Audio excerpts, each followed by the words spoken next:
Programang ito ay rated SPG. Striktong patnubay at gabay ng magulang ang kailangan. Maaaring may masiselang tema, lengguwahe, karahasan, sexual, horror o droga na hindi angkop sa mga bata.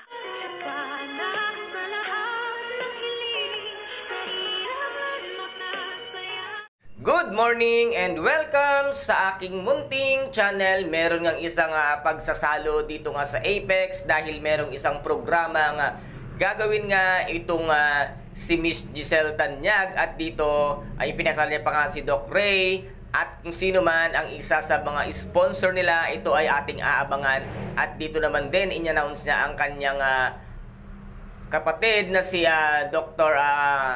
RJ Tanyag, at sinabi nga niyang ito na ang bagong CEO ng Apex Medical Hospital, at nagpalakpakan nga ang mga tao. At bigla naman nagsalita itong si Miss Claire, tinawag niya itong si Ubeng at sumama nga siya nang tawagin siya nitong ang si Miss Giselle Tanyag sa stage. At dito naman nga ay sinabi nga din dito nitong ang si Miss Giselle Tanyag, in-announce niya na itong ang si Doc RJ at itong si Miss Claire ay meron ng relasyon sa kanilang dalawa, at confirm na nga ito na magkarelasyon sila. At dito naman ay nagulat itong ang demonyitang si Moira nang malaman niya nga na magkarelasyon na ang dalawa. At dito naman ay nasabi nga nitong si Miss Giselle Tanyag na baka siya ang paupuing CEO ng Apex Medical Hospital. Walang iba kung hindi nga itong si Miss Claire na ngayon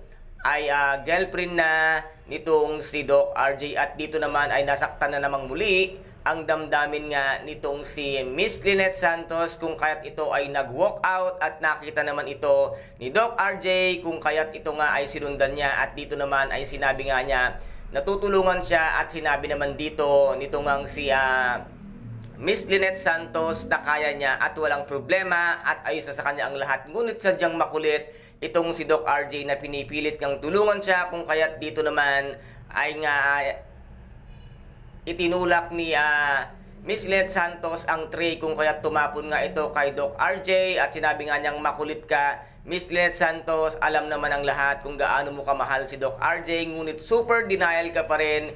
Kaya't ayan tuloy, nasasaktan ka, at sana meron din namang dumating para sa'yo at nang makita rin Doc RJ kung ano ang kanyang mararamdaman sa ginawa niya ngayon sa'yo. Malaki ang puntos ng may kasalanan ka, Miss Lynette Santos, dahil hindi mo pa kasi inamin ang katotohanan na siyong sa loobin na talaga namang mahal mo pa itong si Dr. RJ Tanyag. Ano kaya ito? Isang palabas para lang malaman nila kung tunay pa bang may pagmamahal nga itong si Miss Lynette Santos kay Doc RJ. Kaya guys, ito po ang ating pakaabangan, ang mga kapanapanabik na kabanata dito nga sa Abot Kamay na Pangarap, na kung saan ay napaka-intense at kapanapanabik ng bawat eksena. At kung nagustuhan po ninyo ang aking videos for today, paki-subscribe na lamang po ng aking channel, paki-like and share para maging update kayo sa lahat ng gagawin kong videos. Maraming salamat po. Ingat, God bless, and